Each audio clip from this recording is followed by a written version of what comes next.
بہت پرانی ہے. اس میں سعودی عرب اور ایران کے حمایت یافتہ گروپ شروع سے ملوث رہے ہیں. تحریک طالبان پاکستان بنیادی طور پہ میں سمجھتا ہوں جتنی بھی ہمارے سامنے شواہد آئے ہیں وہ القاعدہ اور جتنے بھی دوسرے ممالک سے عسکریت پسند پاکستان کے راستے افغانستان جا رہے تھے ان کو فیسیلیٹیٹ کرنے کے لیے, ان کو بسہولت افغانستان پہنچانے کے لیے سرگرم رہی ہے. جہاں تک یہ فرقہ وارانہ واقعات ہیں, چاہے وہ جو افغانستان میں تازہ ترین ہوئے یا پاکستان میں ہوتے رہے ہیں, اس میں یقیناً وہ تنظیمیں شامل ہیں جیسے لشکر جھنگوی کا نام لیا جاتا رہا ہے بلوچستان کے حوالے سے, اور اسی کے کچھ اور ملتے جلتے گروپ ہیں. اس میں لشکر اسلام العالمی اور لشکر جھنگوی العالمی, اس قسم کی تنظیموں کے نام تھے. بنیادی طور پہ تحریک طالبان پاکستان کے ساتھ میں نہیں سمجھتا کہ ان کا کوئی ایجنڈا ایک ہے, لیکن ایک دوسرے کی مدد میرا خیال ہے یہ ضرور کر رہے ہیں. اور اگر بڑی پکچر آپ دیکھیں تو یہ وہ گروپ ہیں جو کہ القاعدہ سے متاثر ہیں, القاعدہ کی سیاسی نظریات پہ یقین رکھتے ہیں, اور اسی نظریات کی بنیاد پہ ان تمام عناصر کے خلاف یہ کارروائیاں جاری رکھے ہوئے ہیں جن کو وہ اپنا القاعدہ اپنا دشمن سمجھتی ہے, اور ان دشمنوں میں یقیناً القاعدہ کے لیے امریکہ اور اس کے اتحادی سر فہرست ہیں. بہت بہت شکریہ جناب امتیاز گل ہمارے ساتھ. کمرشل بریک کے بعد ہم ذکر کریں گے سیاسی ماحول کا. عمران خان اور ان کی تحریک انصاف تیزی سے مقبول ضرور ہو رہی ہے, لیکن اسی کے ساتھ ہی تیزی سے ان کی جماعت میں اور ان کے ساتھ معترضہ لوگ شامل ہو رہے ہیں, جس سے عمران خان کا امیج بھی خراب ہو رہا ہے اور ان کی نئی سیاسی جماعت کی مقبولیت کا بھی. اس کے بارے میں بات کریں گے کمرشل بریک کا.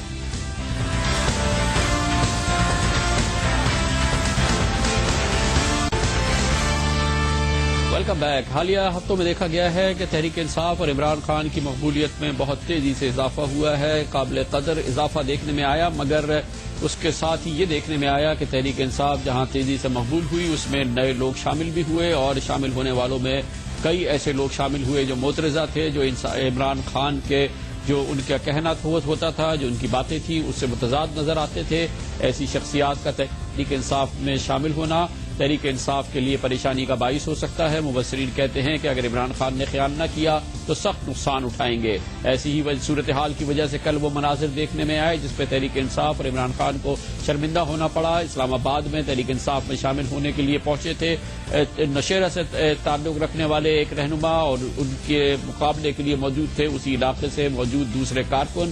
تحریک انصاف کے یہ دونوں گروہ آپس میں لڑ پڑے اور وہ مناظر دیکھنے میں آئے جو کہ شاید ہی اس سے پہلے دیکھنے میں آئے ہوں. تحریک انصاف کے حوالے سے ایک دوسرے پہ ڈنڈے بھی برسا رہے تھے, کرسیاں بھی برسا رہے تھے, اور ایک دوسرے کو مار بھی رہے تھے. یہ دونوں تھے تحریک انصاف سے تعلق رکھنے والے لوگ. معاملہ اس سے بھی زیادہ سنگین ہے کیونکہ حالیہ دنوں میں تحریک انصاف میں جو لوگ شامل ہوئے ہیں ان کے ریکارڈ کے بارے میں سوالات اٹھائے گئے ہیں, اور سنگین اور امپورٹنٹ سوالات اٹھائے گئے ہیں. ان دنوں میں جو پاکستان تحریک انصاف میں لوگ شامل ہوئے ہیں ان میں شامل رہے فیض تمن, چکوال سے سابق قومی اسمبلی کے رکن.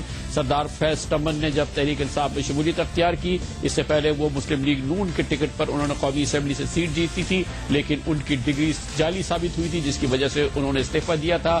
جعلی ڈگری ثابت ہونے والے فیض تمن نے تحریک انصاف میں شمولیت اختیار کی. عمران خان نے انہیں ویلکم کیا. اس کے علاوہ عمران خان کے ساتھ شامل ہوئے جازی خان, جن کا پہلے تعلق تھا پی پی پی سے, جس کے بعد انہوں نے پیٹریٹ میں شمولیت اختیار کی, یعنی کہ پی پی پی سے بغاوت کی. 2008 کے انتخابات میں وہ مسلم لیگ نون کے ٹکٹ پر انہوں نے الیکشن جیتا, ان کی بھی ڈگری جعلی ثابت ہوئی, اور اب وہ بھی عمران خان کے ساتھ شامل ہو گئے ہیں. عمران خان نے جعلی ڈگری والے اس دوسرے کینڈیڈیٹ کو بھی ویلکم کیا. پرویز خٹک, جن کے باعث کل جھگڑا ہوا اسلام آباد میں, وہ مناظر دیکھنے میں آئے. ان کی وابستگی پہلے پی پی پی سے تھی, پھر وہ اے این پی میں شامل ہوئے, پھر وہ پی پی پی شیرپاؤ میں شامل ہوئے. کل عمران خان کے ساتھ شامل ہوئے تو دھماکے خاص ان کی انٹری تھی, دھماکہ خیز انٹری تھی, اور وہ جو کرسیاں اور ڈنڈے آپ نے چلتے دیکھے وہ پرویز خٹک سے ہی منسلک تھے. چودھری غلام عباس شامل ہوئے حالیہ دنوں میں عمران خان کے ساتھ. چکوال میں سے ان کا تعلق ہے, پہلے پی پی پی میں تھے, بعد میں مسلم لیگ قاف میں چلے گئے تھے, اور وہ چکوال کے ضلع ناظم بھی رہے, اور اب عمران خان کے ساتھ شامل ہو گئے ہیں.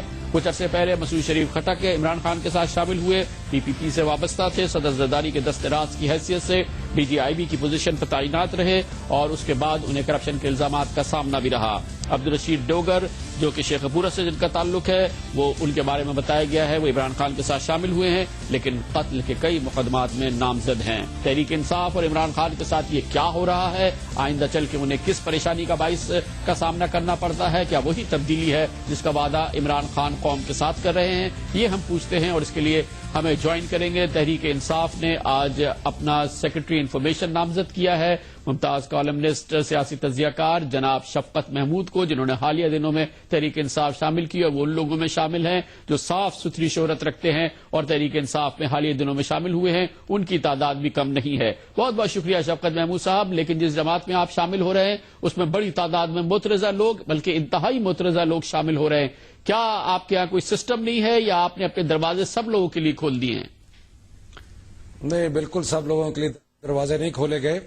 وہ یہ ہے کہ جب پارٹی میں ایک دم بہت سارا انفلکس ہوا بہت سارے لوگوں کا، آپ کامران صاحب، پاکستان میں ایک خاص طبقہ سیاست کرتا ہے، جب سیاست کرتا ہے تو وہ جب پارٹی بڑی آگے تو بہت سارے لوگ ایسے آگے، لیکن کسی کو کوئی وعدہ نہیں کیا گیا کہ ان کو ٹکٹ دیا جائے گا۔ پارٹی کی یہ ڈکلیئرڈ پالیسی ہے کہ ٹکٹ دینے کا جب وقت آئے گا یا پارٹی عہدوں کا وقت جب آئے گا تو ٹکٹ پارلیمانی بورڈ دے گا، اور پارلیمانی بورڈ جو ہے وہ ہر چیز کی چھان پٹک کرے گا۔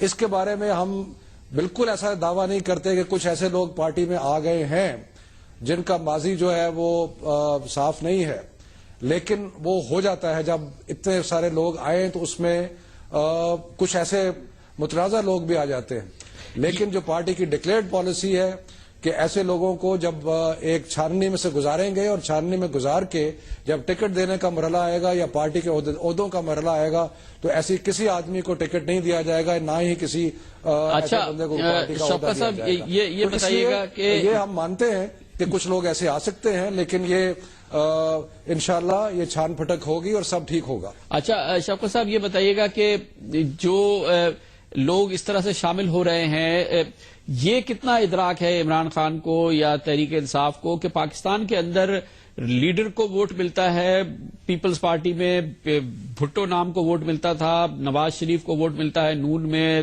الطاف حسین کو ووٹ ملتا ہے، ایم کیو ایم میں، لیکن یہ تحریک انصاف عمران خان کو کیوں یہ تڑپ ہو رہی ہے کہ ایسے لوگ جو پہلے کوئی سیاست میں مشہور رہے ہیں وہ ان کی جماعت میں شامل ہوں؟ کیونکہ لوگ تو سمجھتے ہیں کہ اگر ووٹ ملے گا تو ان کے پروگرام کو ملے گا، ان کے نام کو ملے گا، اور ان کی جماعت کی آئیڈینٹی کو ملے گا۔ نہیں، بالکل صحیح بات ہے۔ اگر یہ لوگ اتنی تعداد میں اب آ رہے ہیں تو وہ اسی لیے آ رہے ہیں کہ وہ سمجھتے ہیں کہ عمران خان کے ساتھ ان کو کامیابی حاصل ہوگی۔ عمران خان کی جو مقبولیت کا گراف آگے جا رہا ہے اس کی ایک نشانی ہے کہ یہ سارے لوگ جو ہیں وہ آ رہے ہیں، اور اس میں صاف بات ہے کہ ان کو زیادہ ضرورت ہے عمران خان اور تحریک انصاف کی بجائے اس کے پارٹی کے۔ لیکن یہ بھی دیکھنا پڑے گا کہ ہم کمپرومائز نہیں کریں گے، لیکن رورل ایریاز کے اندر خاص طور پہ دیہات میں بہت سارے ایسے لوگ آتے ہیں، پارٹی میں شامل ہوتے ہیں جن کا ایک اپنا اثر و رسوخ بھی ہے اور اس میں پارٹی کا ووٹ بھی شامل ہوتا ہے۔ تو صرف ہم جس چیز کا عمران خان صاحب نے وعدہ کیا ہے اور بار بار اس کا اعادہ بھی کر رہے ہیں وہ یہ ہے کہ اگر کوئی اس بھیڑ میں کچھ لوگ ایسے آ گئے ہیں جو متنازع ہیں یا جو ان کے اوپر ہے، ان کو قطعاً اکاموڈیٹ نہیں کیا جائے گا۔ ہمارے پہ اعتراضات اس وقت اٹھائے جائیں کہ جس وقت پارٹی کے ٹکٹ دیے جائیں گے یا کوئی پارٹی کے عہدے دیے جائیں گے، اور اگر اس میں ایسے کوئی متنازع لوگ آئے تو یقیناً ہمارے پہ اعتراض صحیح ہوگا۔ بہت شکریہ جناب، بہت بہت شکریہ شفقت محمود، تحریک انصاف کے نئے انفارمیشن سیکرٹری ہمارے ساتھ بات کر رہے تھے۔ عمران خان پر اعتراض ہو رہا ہے، ان کی جماعت میں جو لوگ شامل ہو رہے ہیں مترضع ہیں، قابل اعتراض ان کا بیک گراؤنڈ ہے، مگر عمران خان انہیں گلے لگا رہے ہیں۔ اگر صورتحال نہیں بدلی تو عمران خان اور ان کی تحریک انصاف سخت نقصان اٹھائے گی۔ لیتے ہیں کمرشل بریک، اس کے بعد ذکر کرتے ہیں ایک اور بینک ڈکیتی کراچی میں بینک ڈکیت دناتے پھر رہے ہیں، خطرناک بینک ڈکیتی ہوئی ہے کراچی میں ایک اور، اس کا احوال دیں گے کمرشل بریک کے بعد۔